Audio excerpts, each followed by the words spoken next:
Dan ingatlah ketika Ibrahim meninggikan pondasi Baitullah bersama Ismail sambil berdoa, "Ya Tuhan kami, terimalah amal dari kami. Sungguh Engkau Allah yang Maha Mendengar, Maha Mengetahui." Dari ayat tersebut dapat dipahami bahwa yang membangun Baitullah ialah Nabi Ibrahim dan putranya Ismail. Tujuannya adalah untuk beribadah kepada Allah, bukan untuk yang lain. Bahan-bahan untuk membangun Ka'bah itu adalah benda-benda biasa, sama dengan benda-benda yang lain, dan bukan benda yang sengaja diturunkan Allah dari langit. Kisah pembangunan Ka'bah pun tertulis dalam Al-Quran surat Ali Imran ayat 96. Dalam surat tersebut Allah Subhanahu wa Ta'ala berfirman, Ka'bah merupakan tempat ibadah pertama yang dibangun di muka bumi.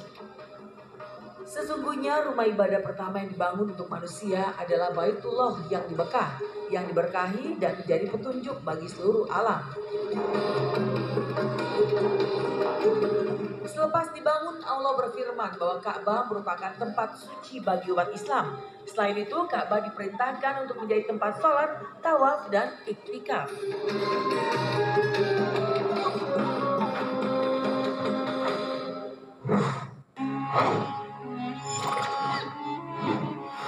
Masa Umar bin Khattab.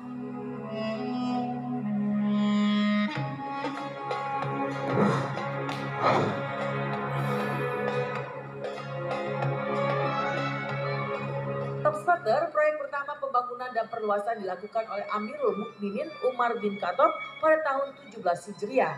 Umar merenovasi Masjidil Haram karena tuntutan kondisional, di mana jumlah jemaah haji yang semakin meningkat. Gagasan perluasan tersebut diawali dari peristiwa banjir besar yang menghantam kota Mekah, Ka'bah, dan makam Nabi Ibrahim tidak luput dari musibah itu. Sebagai langkah awal, renovasi Umar membeli rumah-rumah penduduk untuk memperluas area Masjidil Haram. Kemudian ia berihtihad membuat dinding-dinding di sekeliling Masjidil Haram serta membuat pintu-pintu masuk dan melapisi lantai tempat tawaf dengan batu-batu kerikil. Tak hanya itu, Umar juga memerintahkan pembangunan tembok setinggi hampir 2 meter di sekitar Ka'bah.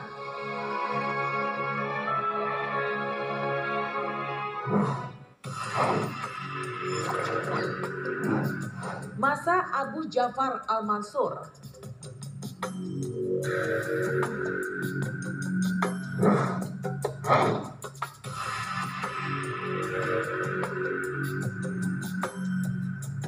Topspatter, di zaman Abu Ja'far Al-Mansur, Masjidil Haram kembali mengalami renovasi.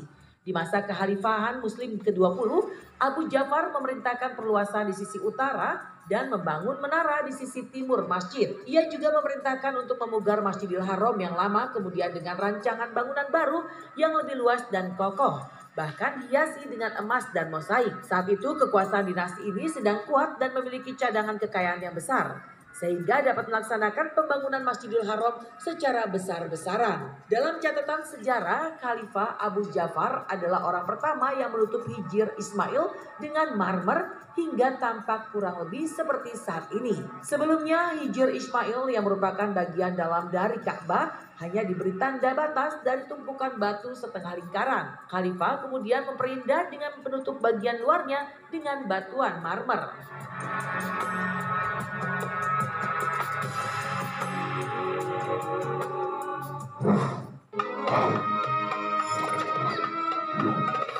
Masa Abbasiyah.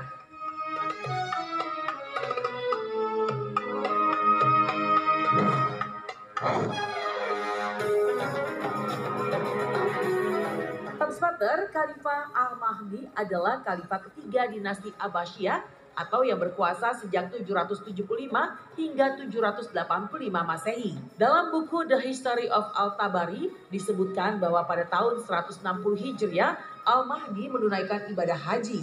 Dalam perjalanan ibadahnya itu, ia mendengar keluhan para penjaga yang khawatir tentang banyaknya penutup atau kiswah yang menempel di dinding dan atas Ka'bah. Hal ini lama-kelamaan dapat merusak Ka'bah. Al-Mahdi kemudian memerintahkan agar Ka'bah dibersihkan dari penutup-penutup yang memberatkan itu, lalu dipasangi sehelai penutup atau kiswah saja yang melingkupi seluruh bangunan Ka'bah. Dia juga memerintahkan agar seluruh wilayah Masjidil Haram ditaburi parfum. Pada tahun 160 Hijriah atau sesaat setelah pulang dari haji, Al-Mahdi memerintahkan agar segera membangun sejumlah infrastruktur di sepanjang jalan menuju Mekah. Pada tahun 161 Hijriah, ia juga membangun akses jalan di Mekah, membangun istana, mata air, pabrik-pabrik, dan fasilitas umum lainnya.